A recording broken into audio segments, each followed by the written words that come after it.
उदय सिंह। वापस दो बातें लिख लेना, पिता संगा, माता कर्मावती, ताकि याद रहेगा कि भाई ये कर्मावती के दो बेटे थे। 36 में ये लोग आ गए थे यहाँ कोंबलगढ़ की तरफ। साल भर चुपचाप बैठे रहे, बोले नहीं किसी से कुछ भी। साल भर बाद में पन्ना धाय ने, आशा देवपुरा की मम्मी ने, इन्होंने मिलकर प्लानिंग बनाई और मेवाड़ के जो बड़े बड़े सामंत थे, सामंत तो समझते हो, जो बड़े बड़े ठिकानेदार थे, उनको मैसेज किए कि हमसे मिलने के लिए कुंभलगढ़ आओ। लोग कुंभलगढ़ पहुंचे, बड़े बड़े सामंत आए कुंभलगढ़। तो पन्ना धाय ने कहा तुम्हें शर्म नहीं आती, पृथ्वीराज की दासी का बेटा बनवीर तुम्हारा राजा बना हुआ बैठा है। उनका तो इलाज क्या करें, किसी ना किसी आदमी को तो राजा बनाना पड़ेगा। सांगा जी का भोजराज पहले ही मर गया था, सांगा जी के मरने के बाद रतन सिंह जी मर गए, बनवीर ने 2 को मार दिया, विक्रमादित्य और उदय सिंह। तो अब किसको बनाए, बनवीर ही बनेगा। अगर उदय सिंह मरा नहीं, उदय सिंह जीवता है। कहां है उदय सिंह, ये रहा। तो वहां उस दिन कौन मरा था, तो वहां मेरा बेटा चंदन था। पर उदय सिंह के साथ दूसरी दिक्कत ये थी कि उदय सिंह बचपन से अपने ननिहाल रहा था, इसलिए मेवाड़ वाले पहचानते ही नहीं थे। तो मेवाड़ वालों ने कहा पन्ना हम ही मिले तेरे को मजाक के लिए, मतलब इतना बड़ा मजाक करेगी। अब तू अपने बेटे चंदन को राजा बनवाना चाहती है। किसको राजा बनवाना चाहती है, उदय सिंह तो मर गया, अब तेरे मन में पाप है और तुझे लगता है मैं मेरे बेटे चंदन को उदय सिंह बता के पेश कर दूं और यहां पे राजा बना दूं। पन्ना ने कहा बात तुम्हारी भी सही है, दुनिया में इस प्रकार के धोखे होते हैं और तुम इसको नहीं पहचानते, मैं इस बात को मानती हूं। पर ये ननिहाल रहा तो इसके ननिहाल वाले तो पहचानते होंगे, बूंदी वाले तो, कहा बूंदी वाले तो पहचानते, तो बुला लो उनको। और यदि वो कह देंगे कि साहब ये उदय सिंह है तो मेवाड़ के सामंत होगा, फिर हमारे राणा जी उदय सिंह, फिर हम बनवीर की सत्ता को क्यों मानेंगे। तो बूंदी वालों को बुलाया कुंभलगढ़, और बूंदी वालों को कहा भाई इसको पहचानते हो क्या। बूंदी वालों कहा अरे ये तो हमारे वाला भाणजा है, तू कहां था इतने दिन। उदय सिंह ने कहा ये मैं हूं, ये हमारा कुंभलगढ़ है और ये हमारी, मैं इधर ही चिल करता हूं कई दिन हो गए। अब जब ये तय हो गया कि भाई ये उदय सिंह है तो सांगा का बेटा है, सांगा का बेटा, तो इसको क्या बनाया जाए, राजा। तो 37 में और कुंभलगढ़ में उदय सिंह को क्या बना दिया गया, राजा। पर दिक्कत ये बनवीर राजा बना बैठा है, तो उसके साथ भी तो लोग होंगे। तो आप चित्तौड़ तब तक नहीं जा सकते जब तक बनवीर गद्दी नहीं छोड़ देगा। अब हालात ये कि चित्तौड़ में कौन बैठा हुआ है, बनवीर। उदय सिंह राणा बढ़ के कहां पर बैठा हुआ है। फिर लड़ाई की तैयारियां हुई, सब बनवीर को हटाया जाए, चित्तौड़ से भगाया जाए। फिर इनके बीच में 1540 में युद्ध होता है, मावली का युद्ध। कौन सा युद्ध होता है उसमें उदय सिंह बनवीर को बहुत ढंग से हराते हैं। बनवीर फिर महाराष्ट्र की तरफ भाग जाता है।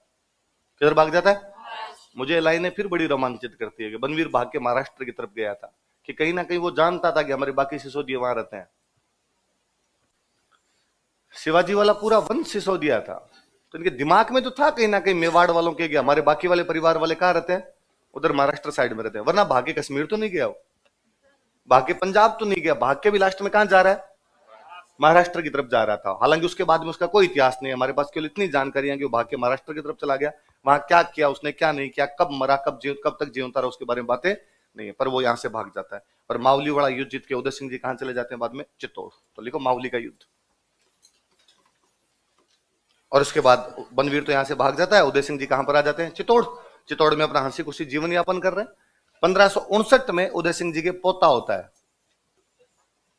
क्या होता है, पोता हुआ। तो कहा एकलिंग जी की धोख लगा के आते हैं, घर में खुशियां आई है, भगवान को थैंक यू बोल के। तो एकलिंग जी सबसे बड़े देवता, मेवाड़ का राजा खुद को क्या मानता है, एकलिंग जी का दीवान। तो चित्तौड़ से है एकलिंग जी। एकलिंग जी की धोख लगाई कि भाई भगवान आप राजी हो हमारे घर पे, मेरे पोता हुआ इसलिए मैं आपके धोख लगाने के लिए आया हूं। फिर राजा ने सोचा थोड़े दिन यहाँ शिकार विकार खेलते हैं।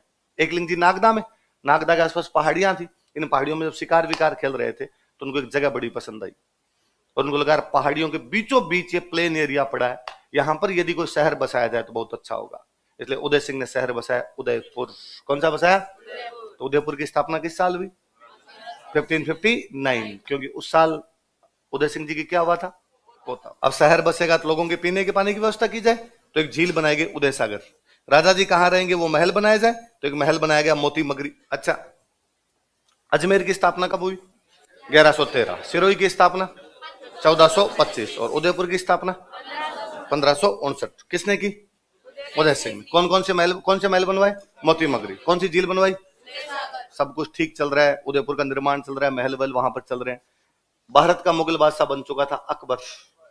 कौन बन चुका था, अकबर एक बात जानता था कि यदि राजस्थान वालों को कंट्रोल करना है तो मेवाड़ वालों को हराना पड़ेगा। किसको हराना पड़ेगा? क्योंकि राजस्थान वाले राजा अपना सबसे बड़ा राजा किसको मानते थे? मेवाड़ वालों। तो यदि अपने मेवाड़ वालों को हरा लेते हैं तो बाकी राजस्थान को कंट्रोल करना क्या हो जाएगा? आसान हो जाएगा।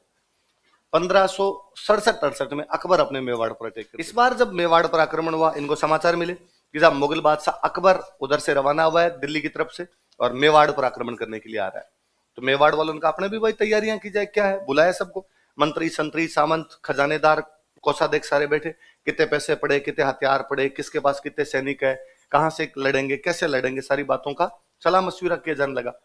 तो किसी ने राय दी कि यार अपने लड़ने का तरीका गलत है। कैसे? तो क्या यार दुश्मन की सेना होती है बड़ी, अपने पास इतने सैनिक होते नहीं, तो क्या दिक्कत है, किला पड़ा है, अपना किला इतना ऊंचा है कि दुश्मन के सैनिक कितने भी हो लेकिन किले के अंदर तो घुस नहीं सकते, तो अपने किले में बैठे और दुश्मन बाहर कितने दिन तक बैठा रहेगा, वापस चला जाएगा। बात सही है, इसीलिए हमने किले बनाए थे कि कम सैनिक हो तो भी अपनी रक्षा की जा सके। पर कई बार दुश्मन ढीठ हो जाता है, जाता ही नहीं, तो फिर क्या, तो फिर साका कर लेंगे। कहा बस मैं यही कर रहा हूं, वो गलत है।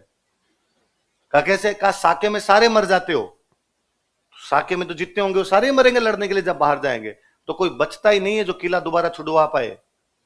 1303 में तुम लोगों ने साका किया था, रतन सिंह जी लड़ते हुए मारे गए, उधर अलाउद्दीन खिलजी ने कब्जा किया, उसने खिजर खान को दिया, फिर मालदेव सोनग्राह, फिर बनवीर सोनग्राह। 23 साल बाद में जाके हमीर आया था, वापस जीता था। 23 साल तक चित्तौड़ का किला अपने पास तो। फिर उसके बाद में 1535 में करमावती जोहर कर गई, बाघ सिंगर जितने इंटेलिजेंट लोग थे सारे लड़ते हुए मारे गए। हमारे पास दिक्कत ये थी कि ढंग का बंदा नहीं है जिसको मेवाड़ का प्रशासक बनाना पड़े, इसलिए हमें बनाना पड़ गया था बनवीर को। भाई मर गए ढंग के सारे, और बनवीर ने ज्यादा नहीं तो 3-4 साल तो लफड़ा कर ही दिया। 1540 तक तो उदय सिंह उसने चित्तौड़ नहीं आने दिया। तो जब ये तरीका ही गलत है आपके लड़ने का, तो क्या किया जाए? तो होना ये चाहिए कि सारे लोग एक साथ नहीं लड़ेंगे, आधे लोग लड़ाई करेंगे, आधे लोग बाहर रहेंगे किले से, आधे लोग किले के अंदर रहो, आधे लोग किले के बाहर रहो, ताकि किले के जो अंदर लोग बैठे हैं यदि वो किले को बचा लेते हैं तो बहुत अच्छी बात है। यदि वो किले को नहीं बचा ले तो बाहर बैठे हुए लोग लड़ाई तो जारी रखें, लड़ाई खत्म तो ना हो। अरे ये वाला तो ठीक है, पहले क्यों नहीं बताया तुमने कभी? तो अंदर कौन रहेगा और बाहर कौन जाएगा? कैसा? बाहर उदय सिंह जी जाएंगे। उदय सिंह का मजाक कर रहे हो? मेरा किला है, मैं बाहर जाऊंगा? कि सर आप अकेले नहीं, पूरी रॉयल फैमिली, राज परिवार का एक भी बंदा चित्तौड़ के किले के अंदर नहीं रहेगा, बाहर जाएंगे, पहाड़ों में जाके बैठो, अलग राजधानी बनाओ अपनी कहीं पर। क्यों भाई हमें बाहर क्यों जाना है? कि राजा यदि जिंदा रहता है तो जनता का आत्मविश्वास बना रहता है, जनता का मोराल अप रहता है, और जनता को लगता है हमारा राजा जिंदा हमारे लिए कुछ कर सकता है। और यदि राजा युद्ध में लड़ता हुआ मर जाता है, जनता बेहद निराशा का अनुभव करती है, और जनता को लगता है राजा ही मर गया, अब मतलब ही क्या निकला, दूसरे वाला राजा कब्जा करता है, जनता उसको टैक्स देने लग जाती है, सिस्टम ही चेंज हो जाता है पूरा का पूरा। वरना यदि राजा जिंदा रहा, जनता की आशाएं जिंदा रहेगी, जनता की आशाएं जिंदा रहेगी, राजा और सेना बना लेगा, और सेना बना लेगा, और टैक्स ले लेगा, और दुश्मन से वापस लड़ाई कर लेगा। इसलिए उदय सिंह जी आप तो पधारिए यहां से। तो किला कौन देखेगा? किला देखने के लिए का 2 इंटेलिजेंट बंदे अपने पास में, एक बंदे का नाम था जैमल और एक बंदे का नाम था पत्ता। जैमल मेड़ता के राजा थे। कहां के राजा थे? मीराबाई के कजन थे। मेड़ता का वीरमदेव खानवा युद्ध में लड़ने के लिए गया था, पढ़ा था हमने कल। वीरमदेव और 2 भाई थे, एक भाई का नाम वीरमदेव, एक भाई का नाम रतन सिंह। क्या क्या नाम था? वीरमदेव और रतन सिंह। वीरमदेव के जो बेटे हुए उनका नाम है जैमल, रतन सिंह की बेटी भी उसका नाम है मीरा। भाई बात समझ में? तो मीरा और जैमल दोनों आपस में क्या लगते हैं? कजन लगते हैं एकदम।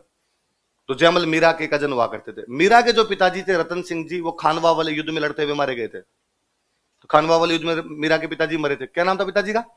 आगे पढ़ेंगे तब हम और पढ़ लेंगे। और इधर वीरमदेव जी उस युद्ध में भाग लिया था लेकिन उसमें मरे नहीं। बाद में वीरमदेव जी मरे तो मेड़ता का राजा कौन बन गया? जैमल।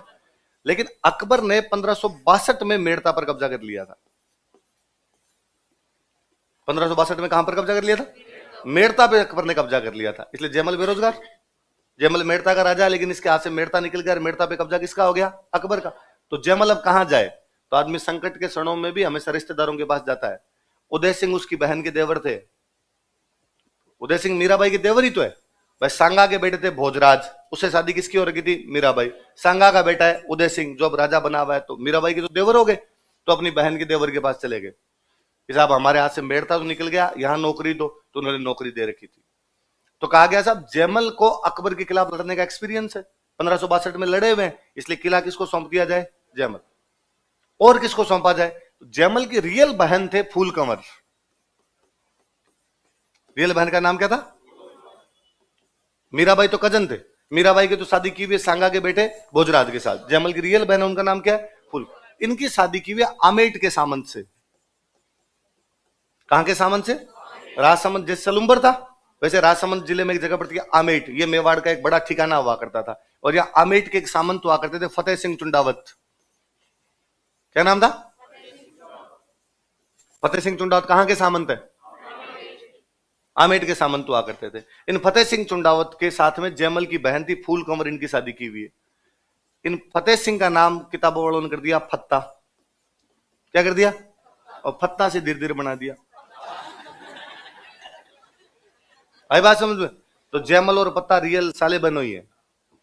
अब ये दोनों साले बनोई है, इनको ये किले की जिम्मेदारी सौंप दी जाए। मुझे तो कई बार और लगता है कि किताबों वालों ने इनका नाम पत्ता कर दिया क्योंकि इनको पता था कि पत्नी का नाम क्या है। तो इनको लगा टापरों के आराम से याद हो जाएगा, ज्यादा दिक्कत नहीं आएगी। भाई फूल पत्ता तो ठीक रहेगा थोड़ा इनके लिए। बाकी वास्तव में तो उनका नाम क्या था? कहां के सामंत थे? आमेट कहां पड़ता है? अब भाई इधर चित्तौड़ के किले के अंदर तो बैठे हुए जयमल और पत्ता, बाहर कौन बैठा हुआ है? अकबर। अकबर तोपे लेके आया था, तब तक तोपे बारूदरी आई गई थी एकदम। तोपे लेके आया था अकबर दिल्ली, उसको पता था चित्तौड़ के किले की दीवार बहुत मोटी है, तोड़ तो नहीं सकते। तो उसने कहा दिल्ली तोपे मार मार के, गोले मार मार के दीवार को हल्की कर देंगे और दरारें आ जाएगी। एक दिन फिर 10 दिन लगातार अटैक करेंगे तो दीवार गिर जाएगी और जिधर से दीवार गिरेगी उधर से अपने अंदर पहुंच जाएंगे। तो अकबर दिल्ली अपने तोपे लगाए, चित्तौड़ के किले की दीवार थोड़ा बहुत तोड़ दे, दरारें आ जाए उसमें, ऊपर ऊपर वाली तो बिखर जाए एकदम। अकबर के कल यहाँ एग्जैक्टली यहाँ एक गोला और मारेंगे, ऊपर वाली तो पूरी तोड़ देंगे इधर से। अकबर सुबह उठ के देखे तो ऊपर वाली दीवार बनी हुई। अरे बनवा किसने दी? उन्हें 15-20 दिन नोटिस किया कि यार दीवार तो वापस बन जाती है। पता लगाओ यार कि अंदर कौन बैठा है जो दीवार बनवा रहा है। इतना इंटेलिजेंट आदमी कौन जो रातों रात दीवार वापस बनवा देता है? पता चला अंदर जयमल है। अंदर कौन बैठा हुआ है? और अकबर कहा साहब अंदर तो जयमल है। तो उदय सिंह जी, उदय सिंह जी तो कब के गिरवा की पहाड़ियों में वहां नई राजधानी बना के बैठे हुए हैं अपने। तो अंदर किला कौन संभाल रहे हैं? अंदर जयमल को किला दिया हुआ, साथ में पत्ता है उनके। जयमल कौन सा? सब वो मेवाड़ वाला राजा जिससे हमने 1562 में मेड़ता का राजा जिससे हमने 1562 में क्या छीन लिया था। अकबर ने कहा यार पहले क्यों नहीं बताया? ये तो इजी टास्क है अब तो एकदम। और बंद करो लड़ाई, अपने तोपे बंद कर दो उधर अपने। मैं तो लेटर लिखता हूं, अभी काम हो जाएगा अपना तो। और अकबर ने जयमल के पास लेटर लिखा कि जयमल सॉरी भाई यार, वो 1562 में गलती हो गई और हमने तेरे से क्या छीन लिया? मेड़ता। और हमने तेरे से मेड़ता छीना इसलिए तेरे को कहां आना पड़ गया? मेवाड़। अब छोड़, जो बातें हो गई वो तो हो गई, गई बात घोड़ा ही कौन ना उड़े। जो बातें चली जाती है उनके पीछे तो घोड़े दौड़ाओ तो भी बातें हाथ में नहीं आती है। अब एक काम करते हैं, तू तेरा मेड़ता वापस ले ले और हमें चित्तौड़ दे दे। तेरा मेड़ता है वो हम तेरे को तेरा वापस दे देंगे। चित्तौड़ तेरा तो है भी नहीं, तेरे को तो चाबी दे के गए गेला भाई हमारा किला संभाल ले, हमें दे दे, तू चाबी हमें ला के दे दे। जयमल वापस रिप्लाई भेजता उनको कि है गढ़ मारो हूं धनी। धनी मतलब क्या होता है? मालिक। है गढ़ मारो, गढ़ मतलब चित्तौड़ का किला, है गढ़ मारो हूं धनी, असुर फिरे किम आण। असुर का मतलब होता है राक्षस, दुश्मन। किला मेरा है, चाबियां किला मेरा है, मैं इसका मालिक हूं और दुश्मन की औकात नहीं है जो किले के अंदर घुस जाए। कुंचा ज्यूं चित्रकूट रही। चित्तौड़ को बोलते थे चित्रकूट। क्या बोलते? कुंची मतलब चाबी। कुंची मतलब क्या था? कुंचा ज्यूं चित्रकूट रही कि चित्तौड़ की चाबियां दीदी मोही दीवान। मेवाड़ के राजा क्या बोलते थे? दीवान। दीवान उदय सिंह जी चित्तौड़ की चाबियां मुझे दे के गए हैं, किला मेरा है, मैं किले का मालिक हूं, दुश्मन की औकात नहीं अंदर घुस जाए। अकबर के पास रिप्लाई, अकबर ने कहा भाई सेंटी हो रहा है यार, इतना भी यार क्या आवश्यकता थी। अकबर ने फिर एक मैसेज भेजा उधर। अकबर ने कहा देख इतना इमोशनल होने की आवश्यकता नहीं है, मेड़ता तो तेरा है वो तो हम तेरे को दे ही देंगे, साथ में एक फ्री में दे रहा हूं नागौर। क्या दे रहा हूं? दोनों रख ले, मेड़ता भी रख ले और नागौर भी रख ले। और हमें क्या दे दे? चित्तौड़। एक के साथ एक फ्री वाला ऑफर, बाई 1 गेट 1 सेल लगी हुई है। तू तो अपने मेड़ता ले और साथ में क्या ले ले? नागौर। और हमें बदले में क्या दे के चला जा। वो भी तेरा थोड़ी है चित्तौड़, ये तो वैसे ही उदय सिंह का है भाई। खुद की चीज देने में तो जोर है, लोगों का है। चाबियां तो पकड़ा के जानी है, पकड़ा जा। और तू तेरे क्या रख ले? अपने मेड़ता और। जयमल जी वापस रिप्लाई करते हैं कि भूख न मिटे मेड़ तो ना मिटे नागौर, और रजवट भूख अनोखड़ी मरिया मिटे चित्तौड़। ये तुम्हारे नागौर और मेड़ते से मेरी भूख नहीं मिटने वाली, ये तो वीरता की भूख है जो मरने पे मिटेगी। तो अकबर ने कहा फिर भूख मिटा के देखो, कुछ ना कुछ तो करना पड़ेगा। अब भाई लड़ाई की तैयारी, अब ये निश्चित हो गया था भाई दोनों ही पक्ष झुकने वाले, तो अब अकबर दिल्ली तोप के गोले मरवा के उधर तोड़े, जयमल रातों रात उसको वापस बनवा दे। एक दिन इसी प्रकार किसी रात को जयमल जी दीवार पर खड़े खड़े उस दीवार का पुनर्निर्माण करवा रहे थे। अकबर नीचे से अपनी बंदूक से निशाना लगाता है। अकबर की बंदूक का नाम था संग्राम। क्या नाम था? निशाना लगाता है, जयमल जी के पैर में गोली लग जाती है, जयमल जी घायल हो जाते हैं। इतने में किले के अंदर अनाज और पानी खत्म होने लग गया। अकबर 4 महीने का घेरा डालता है। कितने महीने घेरा था? वो नवंबर के आसपास आए थे, फरवरी तक यहीं थे वो, नवंबर दिसंबर जनवरी और फरवरी, 4 महीने का घेरा था उसका। 4 महीने में किले का अनाज खत्म होने लग गया। तो कहा अब अपने पास दूसरा कोई तरीका नहीं बचा, अब तो अपने क्या करना पड़ेगा, साका ही करना पड़ेगा, और अपने पास में कोई इलाज नहीं बचा है। ठीक है साहब, साका किया जाना चाहिए। साके में 2 चीज होती है, एक होता है जोहर और एक क्या होता है, लिखो 1568 ईस्वी में फूल कंवर ने जोहर किया, फूल कंवर कमिटेड जयमल तथा पत्ता के नेतृत्व में केसरिया किया गया। Kesariya took place under leadership of Jaimal and पत्ता।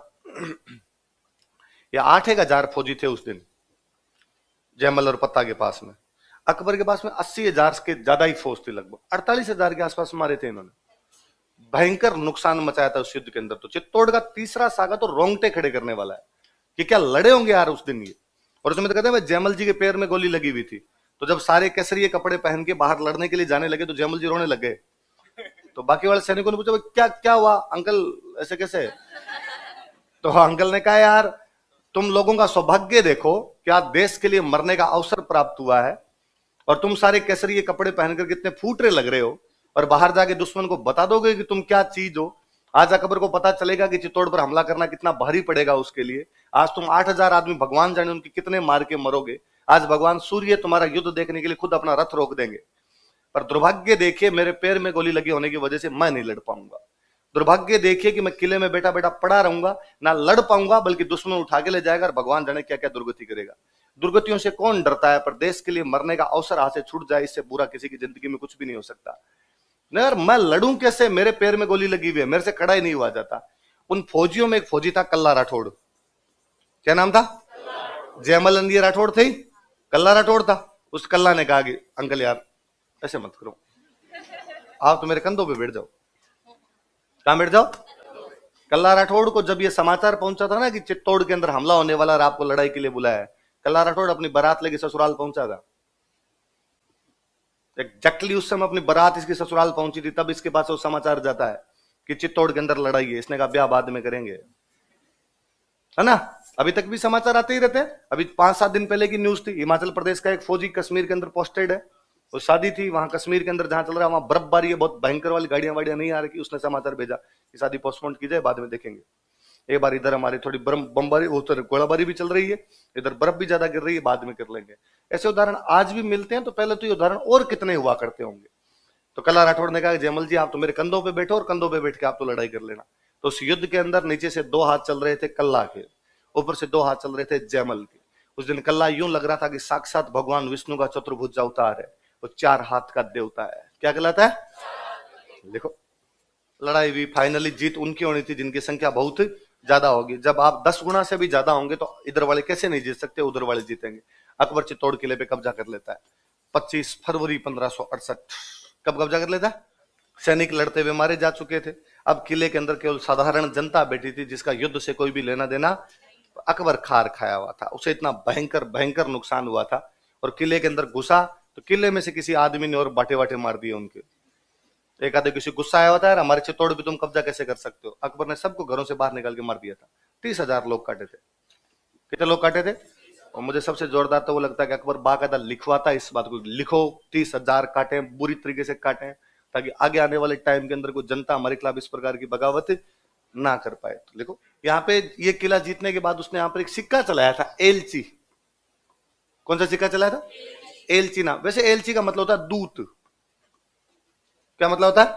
तो संदेश। तो एक प्रकार से संदेश है कि भाई ये किला मैंने जीत लिया। पर कहते हैं भाई अकबर इन जयमल और पत्ता की वीरता से बड़ा प्रभावित हुआ और उसे लगा यार क्या बंदे हैं दोनों, कि किला इनका नहीं था उसके बावजूद मेरे से लड़ते हुए मारे गए। तो उसने इन दोनों की मूर्तियां आगरा के किले में लगवाई थी। कहां पे लगवाई थी? हालांकि अब आप आगरा का किला देखने जाएंगे तो वहां पर ये मूर्तियां नहीं है। ऐसा कहा जाता है कि बाद में राजा बना औरंगजेब। कौन बना? औरंगजेब थोड़ा कट्टर टाइप का आदमी था। औरंगजेब ने कहा ये दो मूर्तियां किसकी है? बाहर जो हाथियों पे दो आदमी बैठे, दोनों हाथियों पे बैठे हुए थे। किस पे बैठे हुए थे? कि जयमल बढ़ता जीवण है। जीवना मतलब होता है राइट। जीवना मतलब क्या होता है? बढ़ता मतलब घुसते ही। मारवाड़ी में कहते बढ़ जा, घुस जा। जयमल बढ़ता जीवण है कि घुसते ही आगरा के किले में राइट हैंड साइड पे किसकी मूर्ति थी? जयमल। फत्तो डावी पास। डावा मतलब लेफ्ट, जीवना मतलब राइट, डावा मतलब लेफ्ट। तो जयमल बढ़ता जीवण है, फत्तो डावी पास। हिंदू चढ़िया हाथियान अड़ियो जस आकाश। हिंदू दोनों हाथियों पर बैठे हुए थे और उनका यश जो था वो किसको छू रहा था? आसमान को छू रहा था। उनकी कीर्ति आसमान तक जा रही थी कि जयमल और पत्ता उस युद्ध में क्या बहादुरी से लड़े होंगे। औरंगजेब ने पूछा हाथियों पे बैठे हुए मूर्तियां किसकी है? साहब ये तो बहादुर हिंदू सेनापति थे जयमल और पत्ता। उसने कहा अच्छा, तो ये अपनी तरफ से लड़े होंगे और दुश्मनों को काटा होगा? नहीं, अपने खिलाफ लड़े थे और भयंकरी काटा था। तो इनकी मूर्तियां यहां पे किसने लगवाई? क्यों आपके परदादा जी थे ना अकबर, वो इनकी वीरता से बड़े प्रभावित हुए थे। उसने कहा परदादा जी के दिमाग की चक्रियां हिली हुई थी, गिराओ इन मूर्तियों को। तो औरंगजेब ने मूर्तियां गिरवा दी थी। औरंगजेब के टाइम में एक फ्रेंच आया हुआ था यहाँ पे, बर्नियर। कौन आया हुआ था? फ्रेंच था ये बंदा एक, ये यहां पर था। और इसने एक बुक लिखी है, travels in the Mughal empire. और उस बुक के अंदर इन मूर्तियों का जिक्र है। इसका मतलब वो शुरू शुरू में आया था, तब शुरू शुरू में तो ये मूर्तियां रही होगी और बाद में औरंगजेब ने मूर्तियां गिरवा दी होगी। तो कोई पूछे कौन सा फ्रेंच ट्रेवलर जयमल पत्ता की मूर्तियों का वर्णन करता है, तो कौन करता है? तो ये मूर्तियां आप यदि वहां देखेंगे, आगरा किले में देखेंगे तो नहीं है। पर ये मूर्तियां बीकानेर में एक किला है जूनागढ़। कौन सा किला? आगे पढ़ेंगे हम। राय सिंह जी एक राजा हुए थे बीकानेर में जिन्होंने किला बनवाया था। तो जूनागढ़ में इनकी मूर्तियां लगी हुई। राय सिंह जी तब लगवा के गए थे, आज भी मूर्तियां हैं। तो कोई पूछे राजस्थान के और कौन से किले में जयमल पत्ता की मूर्तियां? अच्छा, जयमल पत्ता यहाँ पे चित्तौड़ में लड़ते हुए मारे गए। तो पत्ता की छतरी बनी हुई है चित्तौड़ किले में, एक दरवाजा और है रामपोल। उधर वो जयमल और कल्ला दोनों एक साथ लड़ रहे थे। वो दोनों दो दरवाजे और है। एक दरवाजे का नाम है हनुमान पोल। क्या नाम है? एक दरवाजे का नाम है भैरव पोल। इन दोनों के बीच में लड़ते हुए मारे गए थे। इन दोनों के बीच में किसकी छतरी बनी हुई है? जयमल और कल्ला। लिखो। अकबर चित्तौड़ किले पे कब्जा कर लेता है। उदय सिंह जी बाहर बैठे हैं। उदय सिंह जी अपनी सेना बना के वापस बदला लेने की सोच रहे हैं। इतने में उदय सिंह की डेथ हो गई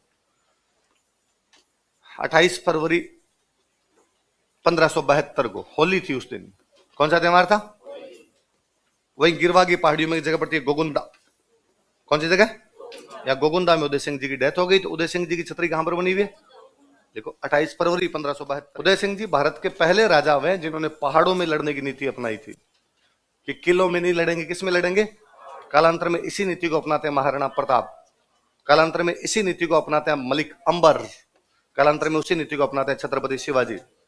तो शिवाजी इन प्रतापन जो पहाड़ों में बैठ बैठ के लड़ रहे थे, पहाड़ों में लड़ने वाला पहला फैसला पहली बार किसी ने लिया था, तो वो बंदे कौन थे? पर उदय सिंह जाते जाते एक गलत काम कर गए। उदय सिंह के सबसे बड़े बेटे थे प्रताप। कौन थे? उदय सिंह जी राजा बना गए जगमाल को। एक दूसरा बेटा और था, उसका नाम क्या था? इसका मतलब जगमाल की मम्मी की उदय सिंह से ज्यादा बनती है। तो जगमाल की मम्मी ने राजा किसको बनवा दिया? जगमाल। लिखो।